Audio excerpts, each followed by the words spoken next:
Hello everybody and welcome to another player card review video for Edge of the Earth, where we are going to give our opinions on player cards. Today, focusing on the Seeker class. So we're going to say if we think the cards are good and where they might fit if they are good, where they might fit if we think they're like suboptimal, stuff like that. We're just going to go through them, give our thoughts, and then put the PBG stamp of approval on certain cards. So let's dive in. We're starting with not an easy one to break down quickly because it's going to be over 2 slides, but we have the Archive of Conduits. So this is a 2-cost item, tome, occult asset that takes up a hand slot. Commits for a wild, and it's limit 1 per deck. As additional cost to play this asset, place 1 resource on 4 different locations as ley lines.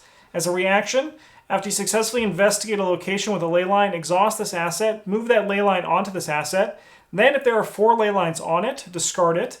Take its ley lines as resources and record in your campaign log that you've identified the gateway. I think with this card, the best place to start is how easy is this to quote-unquote research, because that's like the mechanic for it. Like when you complete the objective, you record in your campaign log, it's considered researched, we'll just say for simplicity. And I think that's like where you want to kind of start with these. So Travis, I believe you've played with this, so for the level 0, how difficult or not difficult is this to get researched? It depends almost entirely, like, when you see it. Mm-hmm. If you see it at the end of the scenario, like, obviously it's going to be impossible to do. But, like, if you see it on turn 1, it's real easy.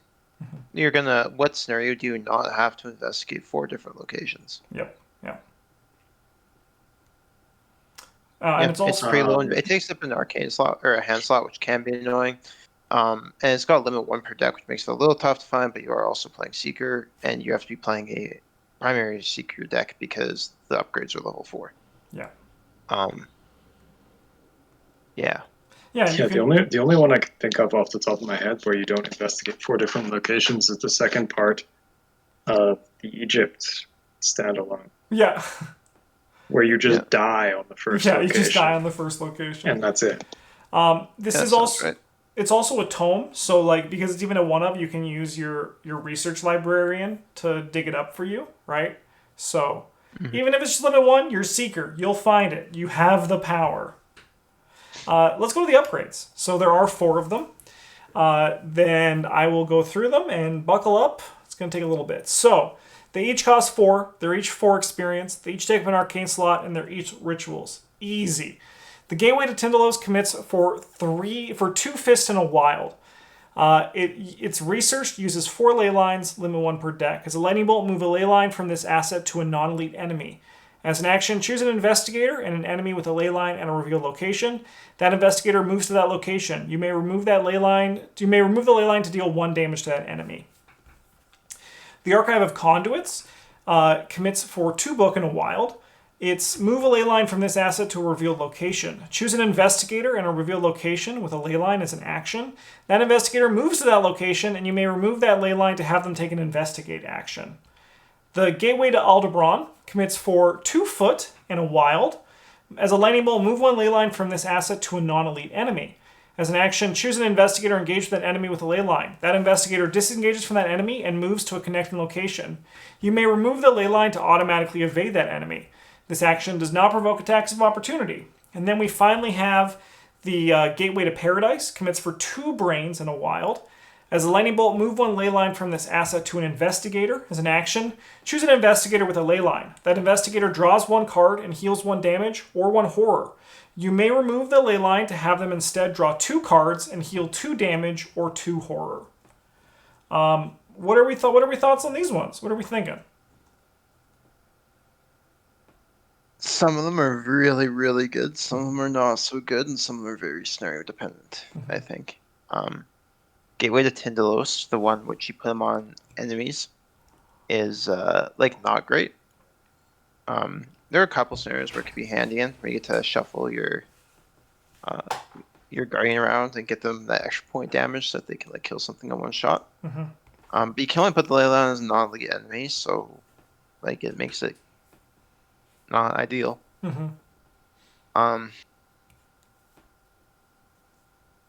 Next up, we got the Gateway to Acheron. This one I think is very, very good because you get to put the ley lines on any revealed location, and then you can just move investigators around however you want between those locations. Yeah. You don't have to ever get rid of the ley line. This like just breaks some scenarios. Yes. Gateway to Aldebaran. This is the foot associated one. It lets you move the ley line to a non-elite enemy again. Choose an investigator, engage the enemy. They disengage at move connecting location. You move the ley line to Promac for evade that enemy. Again, I don't like this is a fine option for like fine defensive option, but I still don't think it's that good. Maybe if you're playing like an evade heavy deck, cared about enemies being exhausted, or like your primary monster killer cared about that because of sneak attack and stuff. But in general, I think you'd rather have Gateway to Tindalos. That is also a free move, I guess. And you don't have to remove the ley line. That's kind of nice. And then we got the Gateway to Paradise. This one is you put the ley lines on investigators, and I think this one's actually pretty good. Yeah. As well, reading this. It's probably like the best generic one, where you can just spend an action. So like you get 4 ley lines, you got a ley line for everybody, easy. And then you can just spend your actions to choose someone, regardless of where they are on the board, to draw a card, heal a damage, or a horror. That does seem pretty sick. Just being like anywhere, you're just like, you're fine, you're fine, you're fine. Yeah. Limitless healing seems good, even if it's not super efficient. And I mean, yeah, it's because it's not super efficient, but you also get a card with it, right? Which is nice. So Carolyn Fern can play this, right? Yep. Yep. She just can only upgrade to one thing. Yeah. Yep. You could take Shrewd Analysis in order to be able to get 2 of them at random, but you still can't. Yeah, because it's level 1. Yeah. Yep. I think like that the Archive of Conduits seems like that the Hacker Min, right, where she's just kind of like supporting from everywhere. Seems like a nice little part for her too, right? She doesn't have any clues on her location. She moves, then gives like, here, have some healing. And like when you're playing with like less players, like even with 3 players, that's 1 additional ley line that you can use for a burst healing or card draw, right? I'm with you, Travis. The Acheron one is absolutely busted. Being able to move anywhere can really change the pace of a scenario. We're going to see this again with a card coming up in the near future. But just like being able to, like, because I understand the maps in Edge of the Earth are huge, right? So they did more of this. But I think it's just like, it's a bit wild to me. I feel like it kind of like, it's very expensive experience-wise, but when you give out XP like candy, it doesn't really fit that mold as much. This one is less of a problem for me than the Profana coming up, because this one requires a setup. You have to research the book, right? So like, you must not research the book. These generally should be stronger, right? Because there's a step between them. But yeah, the movement one seems nuts. Yeah. I think that the Gateway to Paradise is the strongest one, but mostly for its potential to grief Calvin players on your team. That is, you have Calvin on the brain. I just appreciate that, you know. You're like, I'm helping, and they're like, oh god, I can't kill this with. I could see the Gateway to Aldebaran, the one that allows you to disengage from enemy and move to a connecting location. I can see like a solo player looking at this one as an option, because that's nice. But I do agree, Travis. The other two, the Tindalos and Aldebaran, they don't really excite me too much. Sick. Yeah, like them being temporary is pretty not great. All right. Let us... Yeah, because even like this, going to this, the thing is like with the Hound of the Gateway to Tindalos, it's a non-elite enemy. So if you're trying to kill it, like you had to kill 4 enemies. With the Evade one, like you're like a solo, you're trying to do less. So like it makes sense, but I still... Just, there's other Seeker options if you want to kill things. There's like, just literally pick your poison. The Tindalos one's pretty sick if your fighter's playing Sledgehammer 4. Yeah, definitely. Like, come and kill this guy. Yeah, it's just you're just like putting it on it. Go kill him. Go fight him. Yeah. All right. Next up here is we got Forced Learning. This is a permanent talent and a ritual. Limit 1 per deck. Purchase at deck creation. Increase your deck size by 15. During each upkeep phase, instead of drawing 1 card, draw 2 cards and discard one of them. Travis, because you are a resident seeker, I'm going to start with you on this one again. What do you think of Forced Learning? It's fun. Not sure like how actually good it is. Like, yeah, lets you dig through you're gonna see your entire deck at least once in a scenario if you have this, even with the extra deck size probably. Having to throw away a card when you draw your weakness that could be good sucks, but drawing your weakness always sucks. Yeah, I'd say it's like overall fun, but not great. Yeah, like it's a nice. Hey, you can't get deck creation, eh?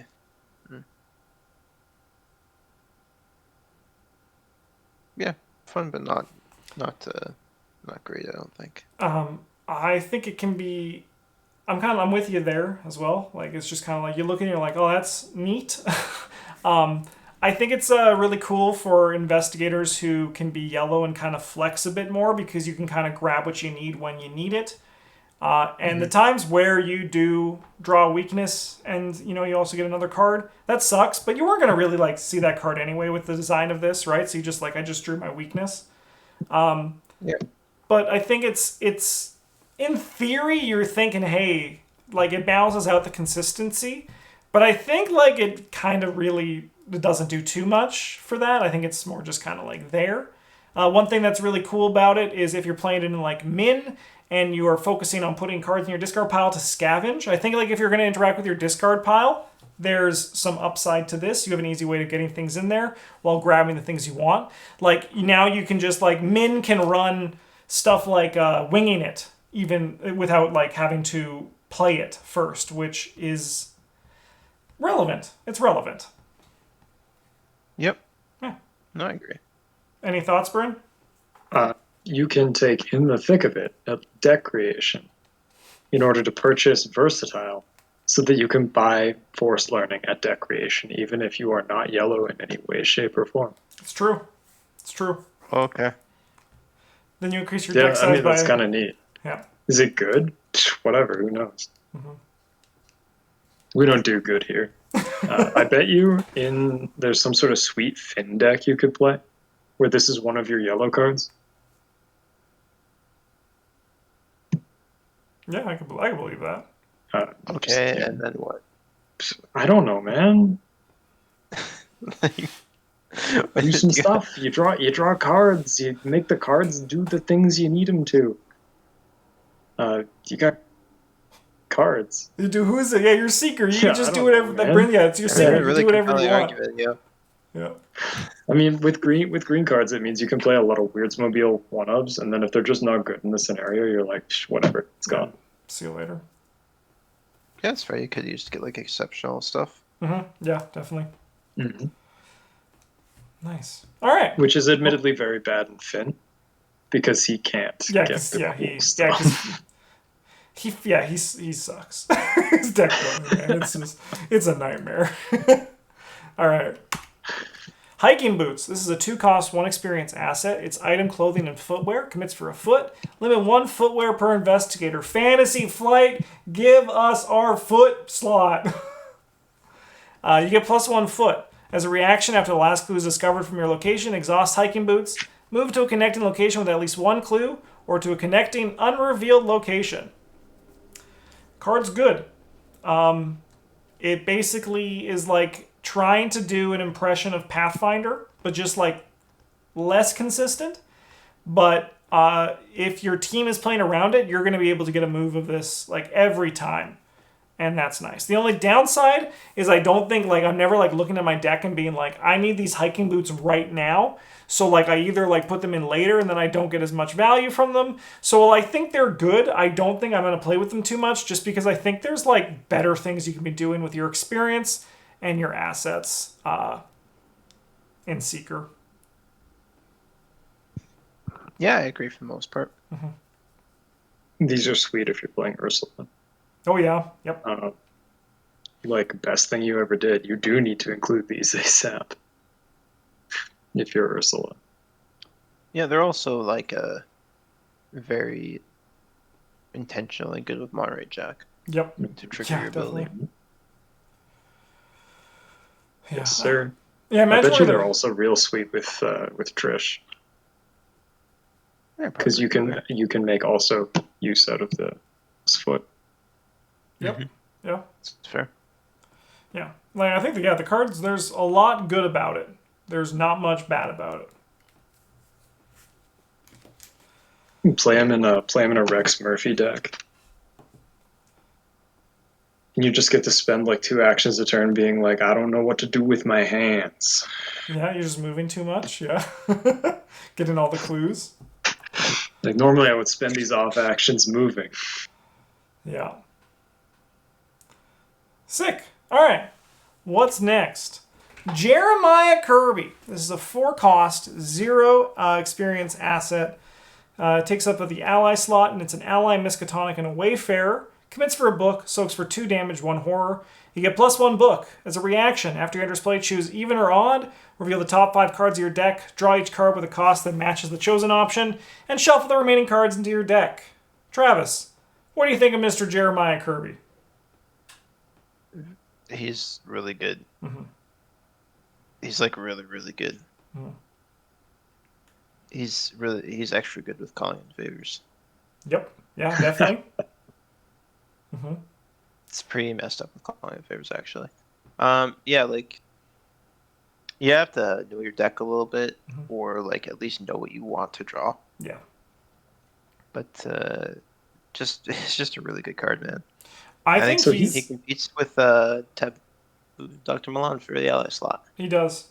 I think he's like perfect design. I love Jeremiah Kirby, and I think he's like a top power level in terms of like what you expect out of this slot, I think. Like he's strong. You can use calling in favors to make him stronger, but he's not like Dr. Milan, where it's like the untabooed one especially, where you just are like, why am I getting so many resources, right? It requires you to have some deck construction knowledge, know what's in your deck. You can also do like Bryn things with him, which is have a deck full of odd or even cards, right? And just have it a draw 5 when you play him. Draw 5 cards, baby.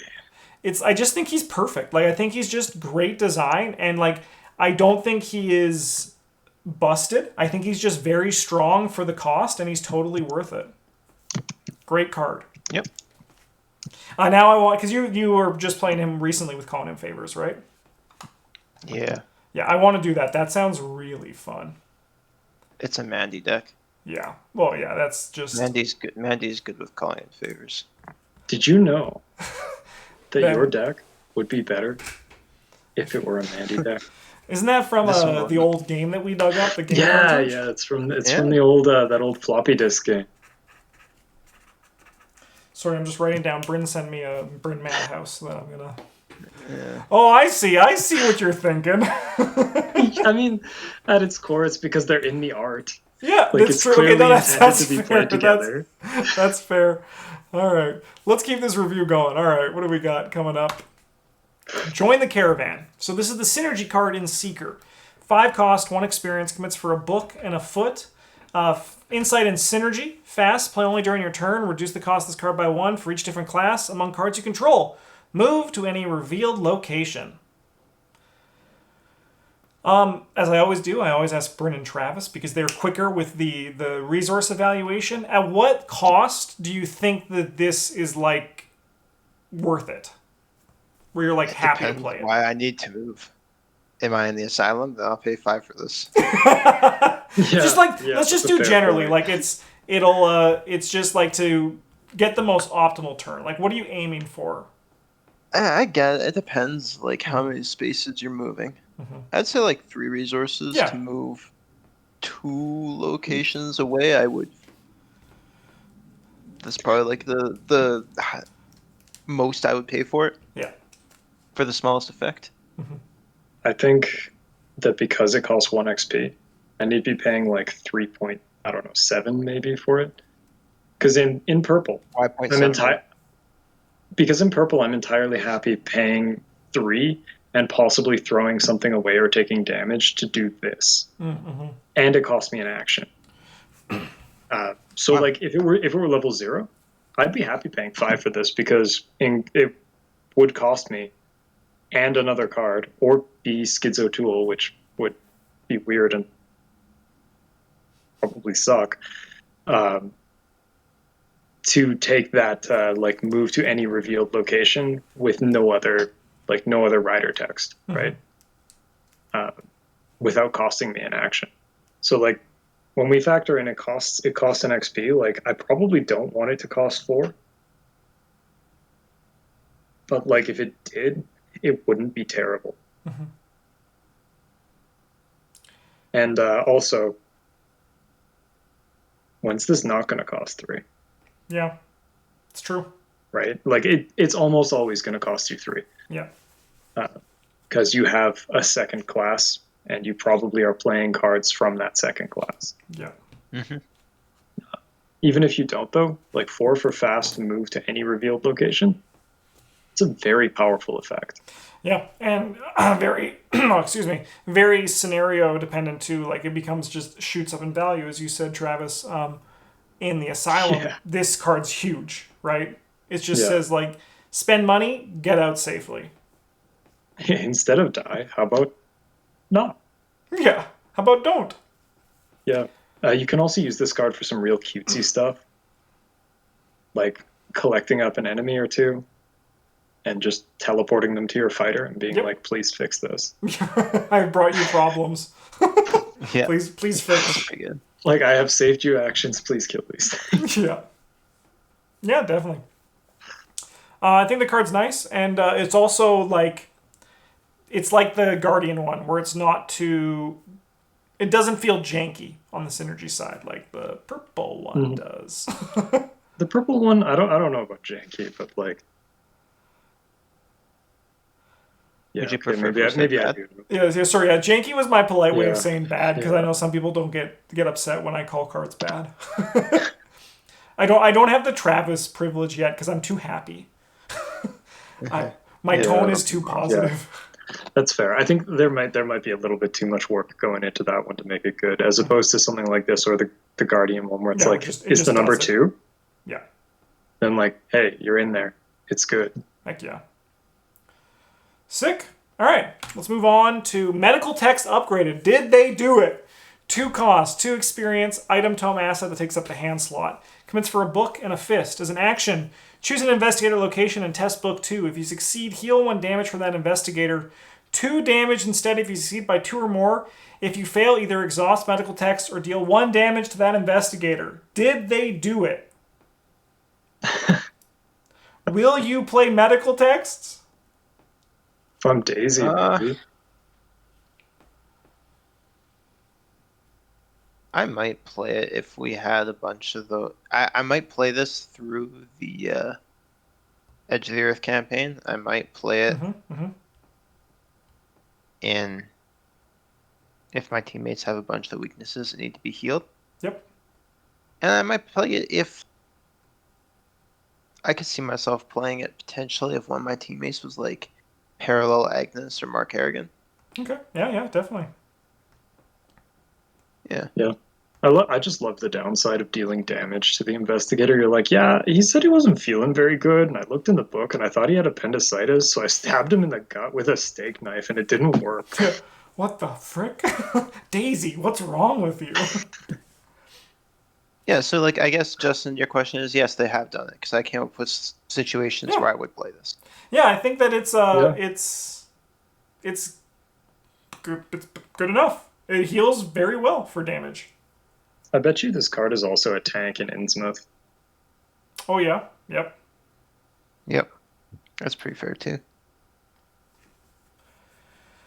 Yeah, there's really not much to say. Like, it's just healing that we would play.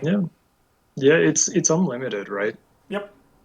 So that like there's a reason to ever choose this over just like first aid kit. Yep.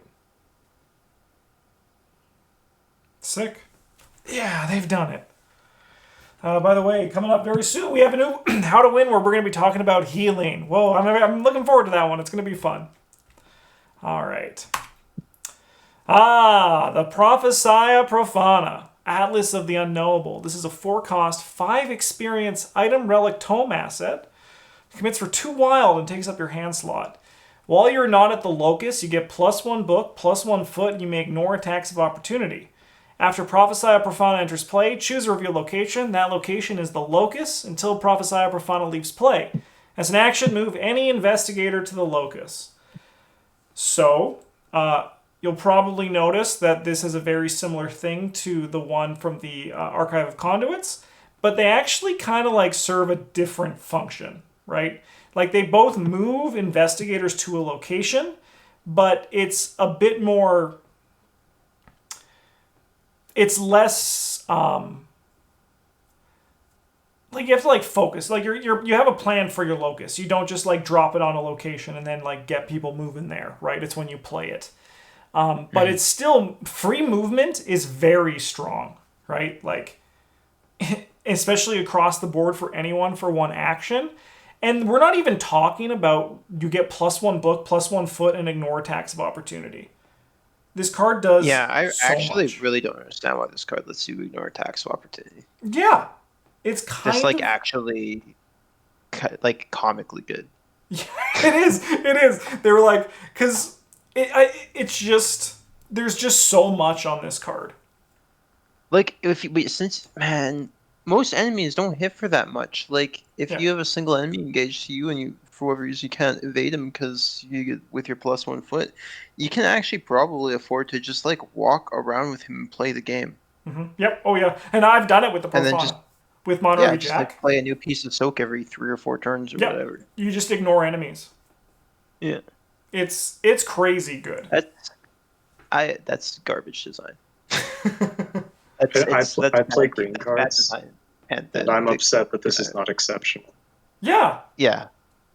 Not that it would matter because of Research Librarian, but this is a poorly designed card, and designers should feel bad about this one, I think. Yeah, but like then it would cost 10. Like if you compare this to the clock, yeah, okay. Like if you compare this to the red clock, like the red clock's really good, but I think this card still outclasses it. Like, and I've played with Red Clock 10, and it's very good, but I've also played with the Profana, and it's just like really good. Well, yeah, not only do you get to boost 2 of your stats, you also get to ignore half the encounter deck. Yep. Like a third to a half. And you also get to move. The only thing you really don't get out of it is the action, right? But you make up for that by moving across the entire board when you want to, or moving someone else across the entire board. Yeah, hey, can we get a rat on this one? It's like if you're engaged with an enemy, you get to discover an extra clue. Yeah. When you investigate. I don't think it's good enough. Yeah, just push it like a little bit, you know. There should be a reward for using that ignoring attacks opportunity thing. Yeah. I would like to see this one be made exceptional. Yeah, I think that's a good taboo for it. Mm-hmm. Yeah. Cards nuts. Someone told me that, I think it was either in German or another European country, locus means toilet, which I love that flavor for it. It's the book that teleports you to the fucking bathroom. Sick. All right. We got Scientific Theory. This is a 3-cost, 3 experience, 0 cost asset. It's a talent and composure. Commits for book, fist. Soaks for 1 damage, 3 horror. Fast, limit 1 composure in play. You get +1 book, +1 fist. Non-direct damage and a horror must be assigned to Scientific Theory before it can be assigned to your investigator card. As a lightning bolt, spend 1 resource. You get +1 book or +1 fist for this skill test. Incredible in Joe Diamond. Good in any investigator that can run it and can play, that wants to use those 2 stats, like Roland Banks. He can't play it, never mind. But I mean, like in Joe Diamond, this is absolutely gangbusters. In our Mandy Thompson deck, absolutely gangbusters. The one that Bryn and I built. Yeah, I'm not saying that I'm gonna make Travis play that deck, but I mean, I think he'll still kill it. It's a Mandy deck, like, and it still runs deductions, deck, right? So he'll still just get clues. Yeah, I like just all the ignore composures. Your garbage and investigate instead. Yeah. I think that this is just good. Composures are good, and this one it's not for like every seeker, but if you ever get like a seeker that can run it, this is like heaven. It's great. Yeah. Sweet. Survey the area. While survey the area, it's a one experience skill, practiced and expert. While survey the area is in your hand, commit to a skill test against book icons equal to your foot and foot icons equal to your book. There's probably not much to say about this one. It's just like, if those numbers are good, it's going to help you there.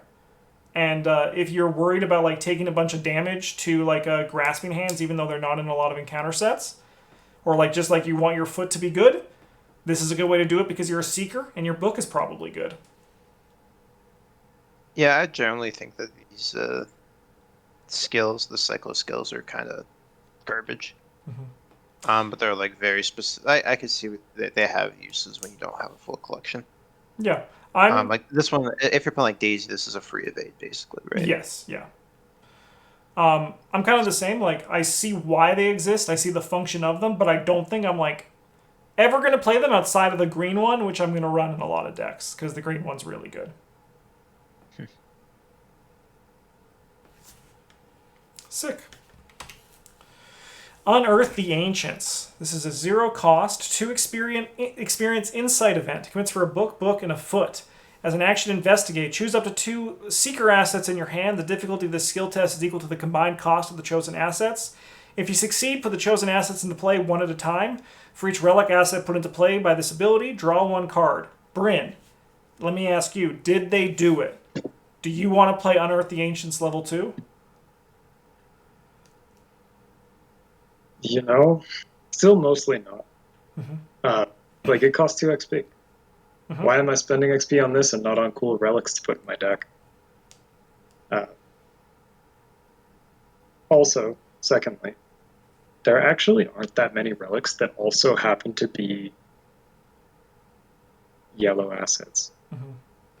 Like, the overlap is not that big. Mm-hmm. Like, I would think about it, but I kind of don't care. This was actually the card of the day on our Discord channel this way. If you want to join our Discord to look at our card of the day, you can actually just go down to the description to find a link to our Discord channel. And like, I can see a cute function for it. Someone said they would like pick up a magnifying glass and then use this on like a high shroud location. But the thing is, like, still, you're a seeker. Your book is huge. Just like do it. Like, I can see the cuteness of it, right? Like, it's definitely like a neat trick. But like, just play practice makes perfect and grab a deduction, yo. Like, can't you just not pick up the magnifying glass and run the investigate and pick 1 thing instead of 2? Yeah. Like, I don't know. It solves a lot of problems with the original one, but if this card was level 0, I still wouldn't be playing it every time. Mm-hmm. At level 2, like, whatever. Spend the XP buying something cool, like a Prophesy Profana. Yeah. Any thoughts on this one, Travis? It's definitely better, but yeah, it's just, it costs too much experience to be worth playing, I think. Yeah. Sick. All right, our last Seeker card, we're ending with an absolute banger. We got Written in the Stars. This is a 1-cost insight event that commits for a wild, fast, play only during your turn. Discard the top card of your deck. If that card is a weakness, shuffle it back into your deck. Otherwise, for the remainder of your turn, while that card is in your discard pile, commit it to each eligible skill you perform. Good in Norman. Yeah. Could It's it... probably pretty solid in Gloria. Gloria, yeah, Gloria. And, I mean, I suppose even, like, in theory, because, like, Daisy could run Scrying, look at her deck, and then, like, use a deduction a bunch, right? Mm-hmm. I mean, like, this card is... You have to play around it unless you're Norman, when you just get it for free. Yes. When this card's bad, it does nothing, and when it is good, it is, like... Really good. Truly absurd. Yeah. You're basically like, you're like an Amanda for a turn playing 3 deductions. Yeah, but you get like a regular investigator things too. It makes me now wonder, like, is there, like, because unless there's ways in, like, non-Mystic to do this, like, I'm picturing, like, the case where you get, like, Min, and you get, like, you get a Silas and Amanda and Unrelenting with Min. Mm-hmm. But it's, unless you have a way to actually, like, do it consistently, like Norman has it, or, like, you have to do more with Gloria. But, like, yeah, with Norman, this seems, like, incredible. If you ever get to use this with somebody like, I don't know, either Joe Diamond or the federal agent whose name escapes me. Roland. And you get to play this at the start of a turn where you've got to kill a bunch of shit, and you're just like, check it out, it's vicious. That would be sick, yeah. That would just be like sweet. Will it happen? No. Not at all. Never. Yeah. I have no way to make it happen. But I mean, like, if I could, like, I would be down for tools to make this card work a bit. Because I think, like, it's not, like, crazy. Like, I could be wrong with this, but, like, even with Norman, like, if I was going into my future plan with using the Astronomical Atlas to just, like, play deductions every turn, like, this is probably what I'd end up, like, this could be a placeholder that I could remove. Like, by the end of it, this thing's gone, probably, right? Because you're already doing the gross thing. So I think it could be fun to see some cards that, like, interact with this a bit. That you can actually, like, pay this off in investigators that aren't Norman, Gloria, etc. But Fantasy Flight hates deck manipulation. They do. Yeah. They'd be like, this card you get to look at the top 3 cards of your deck and then put them back in any order and then shuffle. Yeah, sounds right. Yeah, that seems right. Sick. Well, those are the Seeker cards. I mean, they obviously got some bangers. The Profana, kind of nuts. I like the Archives. I think my favorite cards from the cycle, apart from Jeremiah Kirby, I really like the Archive of Conduits. Those are really cool. And Jeremiah. Yeah. You said apart from Jeremiah Kirby? No, yeah. I think Jeremiah Kirby's my favorite, but apart from Jeremiah Kirby, okay. It would be these cards. Okay, yeah. Yeah, I think Jeremiah Kirby is some of the best design we've had in a while from these guys for, like, hitting that power level without being gross. Yeah. Sick. Sure. Huge thank you to all of our patrons for supporting the channel.